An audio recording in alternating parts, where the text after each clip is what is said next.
Olá, depois de tantos dias e com o peito cheio de alegria, eu posso dizer para você, boa noite, é com imenso prazer que eu retorno depois de vencer a Covid.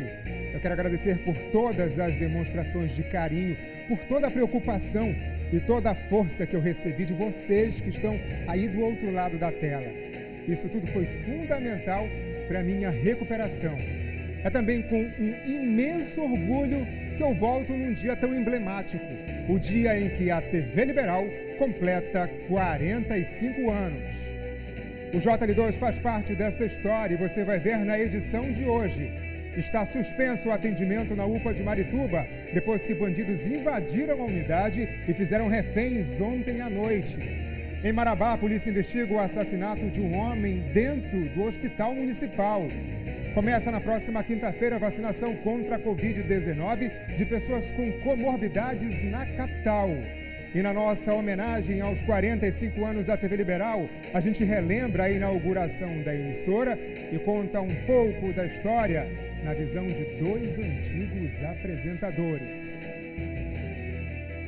O JL2 deste 27 de abril de 2021 está começando.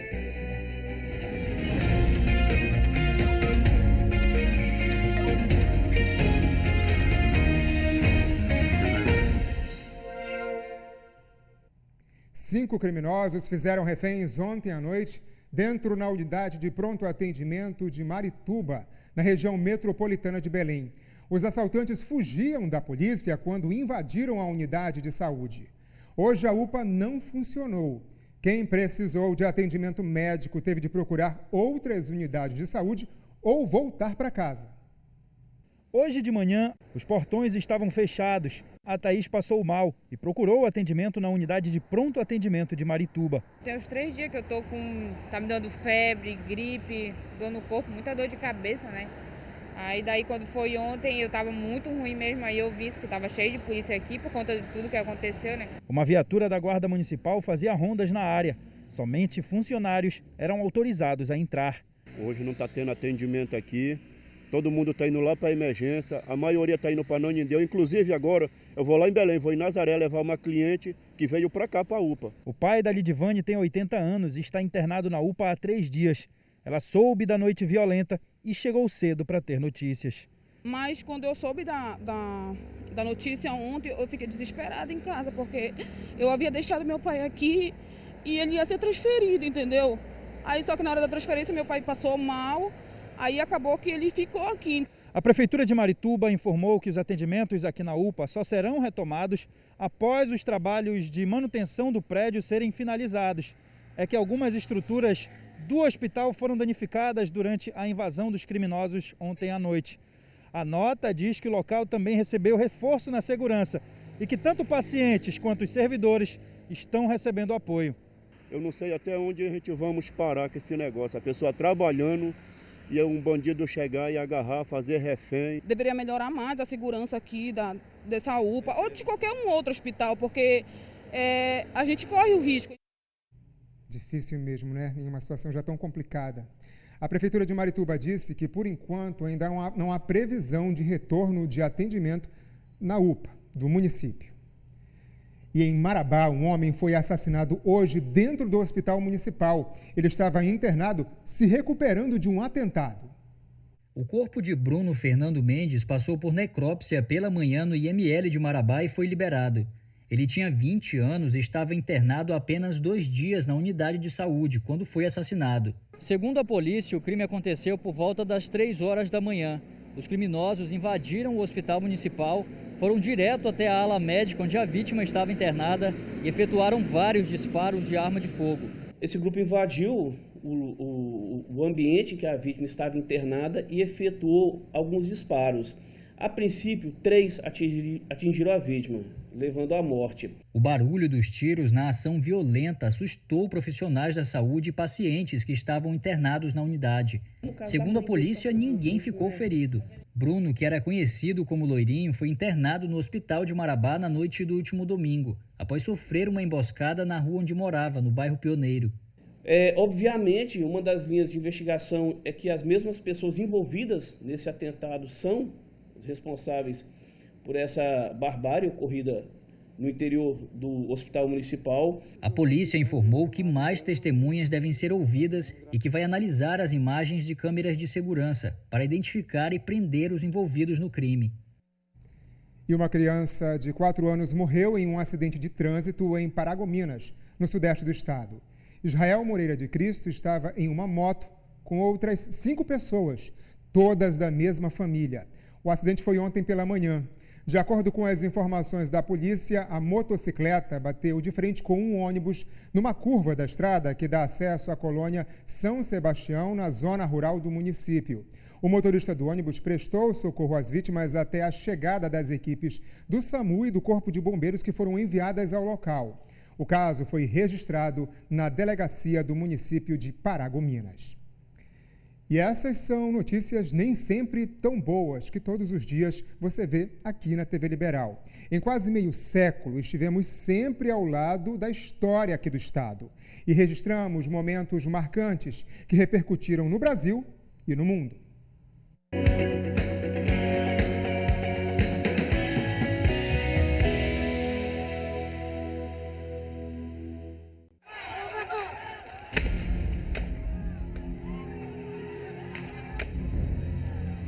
Abril de 99, PA 150, Curva do S, Eldorado do Carajás. A estrada havia sido bloqueada por trabalhadores rurais sem terra. Dezenas de pessoas ocupavam a fazenda macaxeira. Policiais militares tentaram retirar as famílias, mas não houve acordo. O saldo: 19 trabalhadores rurais assassinados, vários feridos e um dos episódios mais violentos do estado. A gente ouve muito barulho lá dentro, a gente parece estar quebrando alguma coisa. Ainda agora ouvimos estrondos, tiros. 1998, mais de 28 horas de tensão. O saldo: 3 mortos, 4 feridos e muitos traumas. Tu não sabias o que ia acontecer naquele momento. E tu precisava passar para as pessoas sem criar situações. Você tinha que estar ali tentando narrar e deixando as pessoas verem, deixando que a imagem falasse mais do que a tua voz. Na madrugada, mais tensão e tiros. Um Papa na Amazônia. Em 1980, a visita de João Paulo II parou a capital paraense. Tudo foi mostrado ao vivo. Bem-vindo, João de Deus. O povo te saúda. O povo de Belém te saúda. Um facão e um protesto. A luta era contra a construção de uma usina hidrelétrica. Em 89, a líder indígena Tuíra foi responsável por uma das imagens mais emblemáticas da TV paraense. A corrida pelo ouro levou centenas de pessoas para a Serra Pelada, no sudeste do Pará. As imagens rodaram o mundo. E o sonho de riqueza de muitos garimpeiros acabou transformado em miséria. 1987, e uma montanha de concreto no centro de Belém. O edifício Raimundo Farias desaba e mata 39 pessoas. Só para vocês terem uma ideia do impacto causado com a queda deste edifício, pelo menos 4 dos 3 andares estão abaixo do solo. Mostramos desigualdades sociais e explorações. Trabalhou quanto tempo? 2,5. E recebeu alguma coisa? Nem um tostão. Em 2005, Anapu foi o cenário de um dos crimes mais emblemáticos da história do Pará. A missionária norte-americana Dorothy Stang foi assassinada. O prédio de mais de 20 andares desabou agora há pouco aqui na rua 3 de Maio. Vai!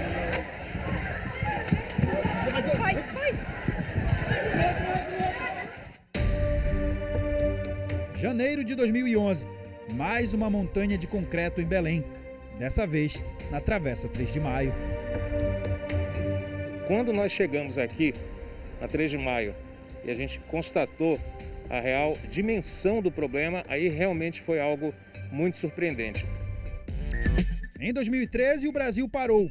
Protestos invadiram as ruas de várias cidades. Belém também foi palco das manifestações. Aqui a gente vê agora os policiais militares e a Guarda Municipal de Belém recuando, entrando aqui para a sede da Prefeitura para evitar o confronto com os manifestantes. Uma parte da cobertura a gente estava dentro do palácio, porque o clima estava muito tenso, a gente tinha entrado também para ver se conseguia repercutir aquela manifestação. E aí, num certo momento, os manifestantes ficaram cada vez mais exaltados, se aproximando do palácio, do portão do palácio. Se a gente vê um corre-corre agora, ao vivo, às 19h40 no horário de Brasília. Os manifestantes estavam muito revoltados, começaram a jogar pedra, a gritar, e o Fabiano, cuidado, aí começou a estourar rojões lá fora, né? De bombas, foi quando começou a chegar a guarda. E aí ficou aquela gritaria toda. O Fabiano gritava de Jorge, lá de mar, cuidado com o rojão. Novas explosões. A gente consegue Luciano, ouvir daqui. Cuidado com o rojão aí, lá de mar.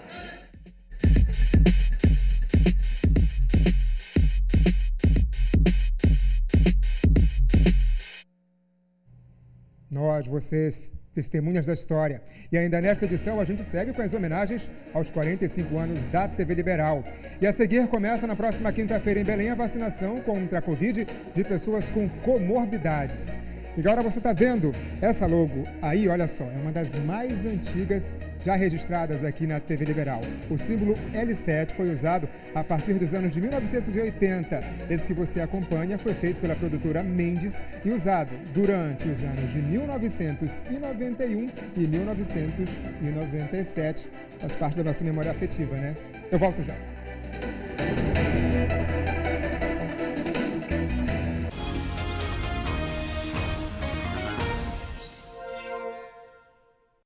Agora, às 7h24, vai começar na próxima quinta-feira a vacinação contra a Covid-19 de pessoas com comorbidades na capital.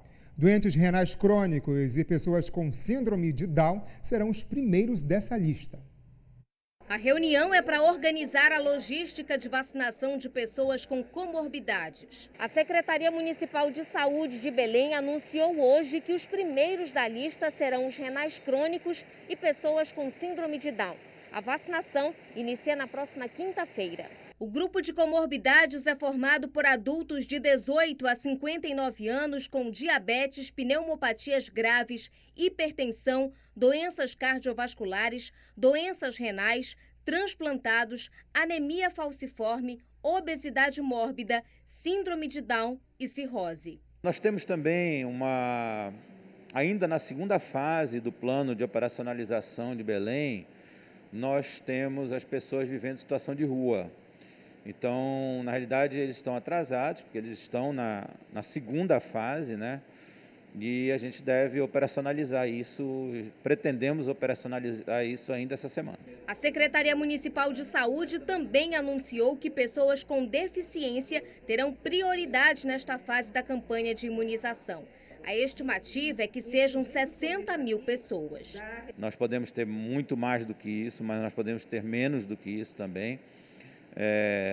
Mas 60 mil nós não podemos chamar de uma vez só, porque nós não temos vacina para isso. Então a gente deve fazer uma correlação aí com a idade. Alívio para Pérola, que tem deficiência visual e precisa de ajuda para se locomover. Que a gente reconhece as coisas através do tato, de maneira tátil, e isso nos torna muito mais vulneráveis. Nem sempre a gente tem um álcool gel para contar, nem sempre nós temos condições de higienizar as nossas mãos.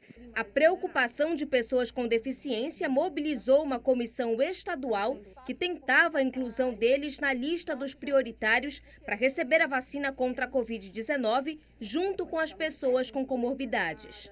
Toda deficiência ela tem uma especificidade que traz algum tipo de fragilidade. Claro que se nós tivéssemos um quantitativo de vacina maior, nós poderíamos estar vacinando muito mais gente e mais rápido, mas nós não temos, então esse quantitativo de vacinas a gente está priorizando quem está nas diferentes fases, mas o importante é que nós já vamos começar isso, né? Vamos começar as comorbidades e aí, se tudo der certo em relação a essa nova versão do plano, já deveremos também iniciar ao mesmo tempo que a gente inicia as comorbidades, iniciar também as pessoas vivendo com deficiência. E em Altamira, no sudoeste do estado, a vacinação de pessoas com comorbidades começou hoje. A procura foi grande nos postos de vacinação. Foi uma manhã movimentada nos 3 pontos de imunização montados em Altamira. No centro de eventos da cidade, teve até fila para aguardar a vez de receber a primeira dose da vacina AstraZeneca. Nesta etapa foram vacinados moradores com idades entre 55 e 59 anos, que têm doenças graves. Pelo menos 16 tipos de comorbidades estão na lista, entre elas diabetes, hipertensão, problemas cardíacos, além de pessoas que foram transplantadas ou com doenças autoimunes. Sem dúvida nenhuma, isso é muito importante, né? Principalmente para a gente que da minha área, que eu sou hipertenso, a comunidade. Isso aqui é que todos nós temos que fazer, temos que acreditar que a vacina chegou e vamos vacinar aqui para que amenize mais essa situação do coronavírus, né? A primeira etapa da imunização para quem tem algum tipo de doença coexistente trouxe alívio, mas o Hildo sabe que a prevenção deve continuar. Sei que mesmo vacinado, temos que ainda nos cuidar, né? Temos que usar nossa máscara, nosso álcool gel, manter o distanciamento, mesmo vacinado. A coordenação de imunização do município de Altamira informou que ainda não recebeu doses da vacina anti-Covid específicas para o grupo de pessoas com doenças crônicas, mas resolveu usar as doses que estavam em estoque e ampliar a vacinação para esse público, porque diminuiu a procura pelo imunizante por parte dos idosos com 60 anos ou mais que tinham a prioridade. Foi um dia de muita emoção para a dona Ilka. Ela convive com a hipertensão arterial e artrite. Estava em isolamento na zona rural e só saiu de casa para receber a vacina. Vai ter que esperar um intervalo de 4 semanas, até 90 dias, para tomar a segunda dose. Espero chegar a tomar a segunda, né, com fé em Deus, que eu tive problema de saúde, fui para cadeira de roda, fui para andador e hoje estou aqui, né? Os idosos com mais de 60 anos também estão sendo vacinados com a segunda dose da Coronavac. E profissionais de saúde estão recebendo a segunda dose da vacina AstraZeneca. E veja, depois do intervalo, 2 antigos apresentadores vão contar pra gente um pedacinho da história desses 45 anos da TV Liberal. E olha só, tá vendo aqui? Temos mais uma identidade da TV Liberal, a identidade das argolas, que foi exibida, chegou até aí a sua casa entre os anos de 1997 e 2008. Eu lembro muito bem. A gente volta já, agora são 7h30.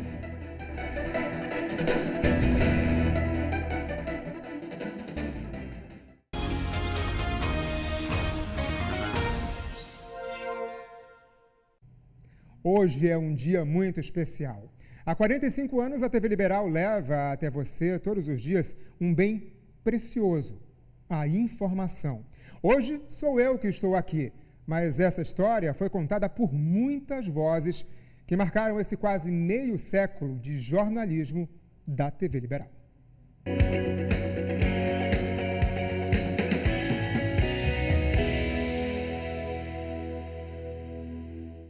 Boa noite, a TV Liberal está no ar. Olha, na época, Brasil e França estreitavam relações. Aqui em Belém, o filme O Pequeno Príncipe estava em cartaz. O ano era 1976, uma data histórica para o telejornalismo na Amazônia. E foi uma voz feminina que anunciou oficialmente o surgimento da TV Liberal.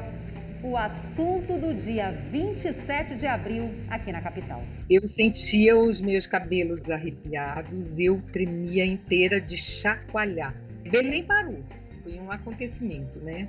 A festa de inauguração reuniu personalidades, autoridades, entre elas o ministro das Comunicações. E Vera Cascais tinha apenas 17 anos. Precisei, inclusive, de autorização de juiz, de pai. A minha mãe com o pé atrás, sabe como é, né?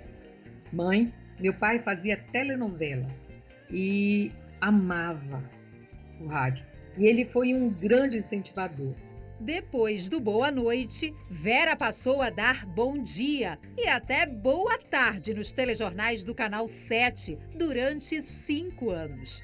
E ao contrário do que se imagina, que na época não houvesse produção regional, havia muito, porque a Globo não segurava o horário inteiro, né?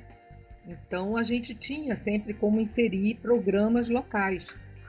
Tinha o show do Pierre. O dono de outra voz marcante na história da TV Liberal já chegava assim. 15 para as 8. Está no ar o Jornal Nacional, edição local. Francisco César era o astro do Jornal Nacional local. Até hoje, 45 anos depois, em toda parte que eu vou, o pessoal, pelo menos da minha geração, não é? Me chama de astro, carinhosamente. A ideia foi do Rômulo Maiorana e fazia uma referência a outro Francisco, o Cuoco, que interpretava o astro na novela da TV Globo nos anos 70. Mas o nosso Sérgio Chapelin também dividiu a bancada com os colegas de outros telejornais da casa. Colocou para te homenagear essa logo aqui, viu? Sim, a logo do jornal Hoje. Hoje local. Hoje local. Que tu chegaste a apresentar também. Sim, durante muito tempo. Todos os jornais da casa, né? Apresentei o Jornal Hoje com a Vera Cascais.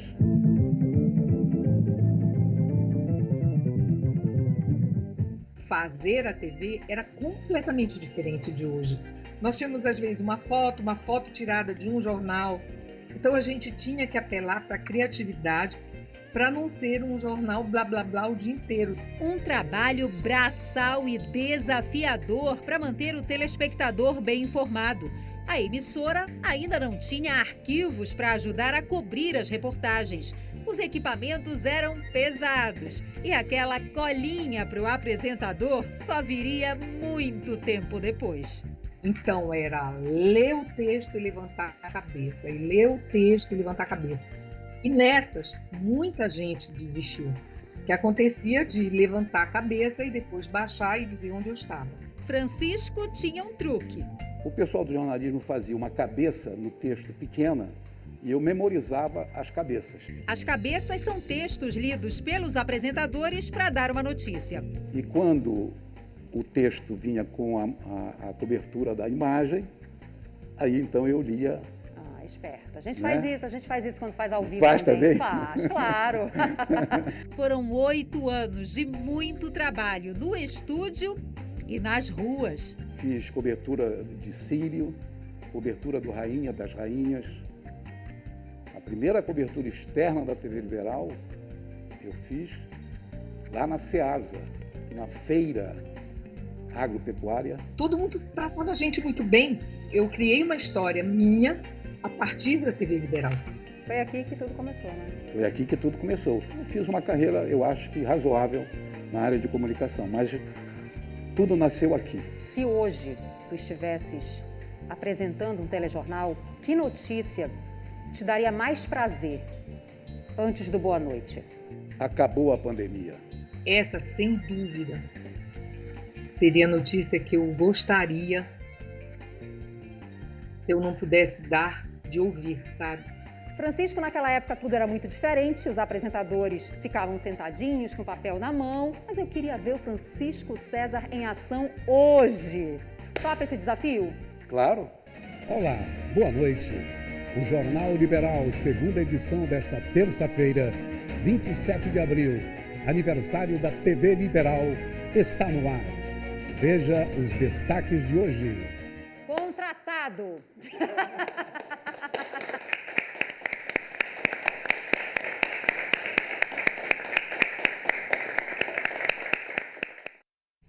Nossos aplausos a todos que fizeram parte, que construíram a história aqui na TV Liberal, e você que também nos assiste todos os dias aí na sua casa e tem comentário, olha só, com a sua participação, interatividade, né, uma evolução ao longo desses anos. O Eric aqui dizendo, parabéns TV Liberal pelos seus 45 anos de fundação, audiência total, TV Liberal a maior e melhor emissora da Amazônia. Concordo contigo, Eric. Eric Silva de São Sebastião da Boa Vista, Marajó, muito obrigado. A gente aí com a audiência nos 4 cantos do estado do Pará. E outro comentário aqui, olha só, do Nilson, seja bem-vindo novamente para mim. Muito obrigado, Nilson. Saúde pra gente, vida longa para todos nós. Mas eu não abro mão, João, de fazer um comentário também nesse dia tão importante. Estou chegando aqui com bolo. Tenho tempo de casa, me dá crédito para invadir o estúdio, o chefe autorizou, ninguém está entendendo nada, mas eu estou aqui por 2 motivos. O primeiro deles é dizer parabéns para a TV Liberal pelos 45 anos de jornalismo, de entretenimento. É uma história, não é, João, contada por muitas mãos para você que nos acompanha todos os dias. A segunda razão é para celebrar a tua volta, tão esperada volta para essa nossa segunda casa. Não vai chorar que eu me emociono também. Tá todo mundo feliz. Olha só, a gente está com os nossos amigos na redação, acompanhando, super felizes com o teu retorno. Tem também os colegas do Controle Master, os colegas que ficam na nave, colocando o jornal aqui no ar. Todo mundo na redação, então. Agora aí, a Dandan, nossa editora-chefe, Vinícius, nosso produtor, todo mundo aí acompanhando, feliz da vida. Esse teu retorno é muito bom, João, te ter aqui com a gente, te ver assim, com saúde. Foi uma feliz batalha. Vida para você e para todos nós. Agora é contigo. Foi uma batalha, foi uma grande luta, mas vencemos e conseguiremos vencer. E traremos aquela notícia, né, Jalília? Acabou a pandemia. Uma boa noite para você. Muito obrigado pela companhia, pela torcida. Obrigado, meus amigos.